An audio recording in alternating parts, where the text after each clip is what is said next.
I know how hard this shutdown has been on families and our society. I'm confident that the time has come for us to start opening up our communities. Because we know who is at low risk, we can let these individuals get back to work. We also know which groups are at highest risk and can focus our resources on protecting them. It's time for Main Street. It's time for Main Street to reopen.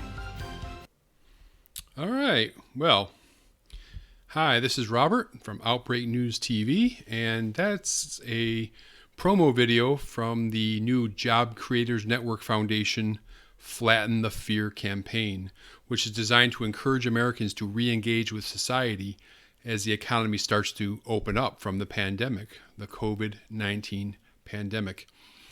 It says, together we flatten the COVID-19 curve, but now we face a new challenge, flattening the fear.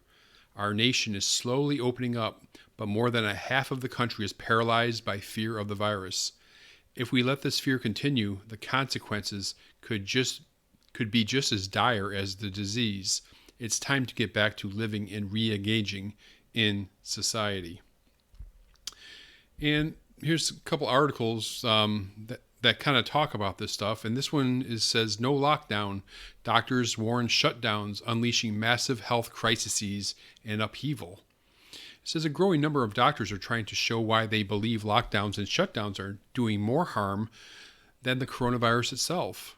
More than 1,200 have banded together in a group called A Doctor a Day at the secondopinionproject.com, and they are presenting their case for why lockdowns have been a medical disaster.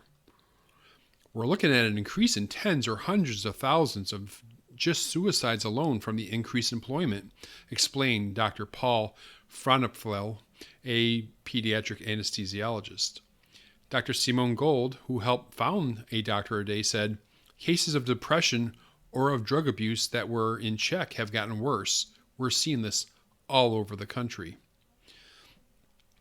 The message has been disseminated that there's some terrible infection that's a killer, that everybody is at risk of dying, says cardiologist Dr. Daniel Wogenlerner.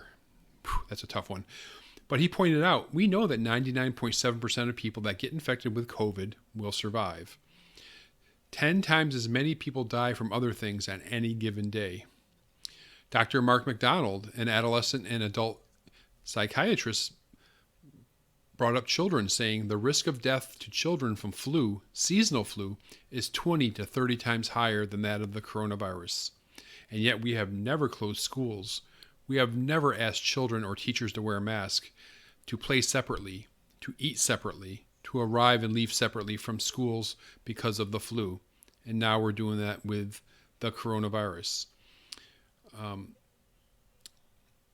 they go on. It says, they call this part of this is child abuse. And there's things that you can never get back to a child's life. And it goes on and on and on. It talks about a whole bunch of things. And I'll go ahead and link to the Flattening the Fear website down below so you can take a look at it and see what other information they have there. And here's an article from their website. It says 5 reasons you should feel better about getting out of the house. And it says we've all been inundated with negative news about COVID-19 for the past 3 months, and that is so true. You cannot turn on cable news without hearing all the worst. And I can see why people are scared to death. You need to turn off cable news. And it says there's a lot of new information that shows a return to normalcy could be just around the corner.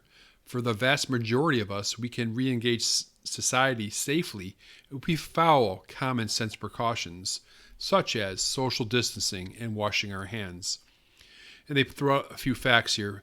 42% of all COVID-19 deaths nationwide have occurred in nursing homes and assisted living centers. If you are 34 years old or younger, your probability of dying from COVID-19 as of June 3rd, 2020 is 0.0005%. Number 2, they say while the virus has been deadly to many people over the age of 65 and those with underlying conditions, the CDC has recently revised its death rate estimate down to just 0.4%, much lower than originally predicted. Nearly half the counties in the country have 0 COVID-19 deaths. Less than 1% of counties nationwide account for more than half of the COVID-19 fatalities. People who have been staying in have been avoiding regular healthcare visits, which could lead to problems down the road. Avoiding that checkup may lead to a serious problem down the road. And lastly, a new study finds that the novel coronavirus has become less lethal over the past few months, mainly due to doctors finding better treatments. So that's just some things that are out there.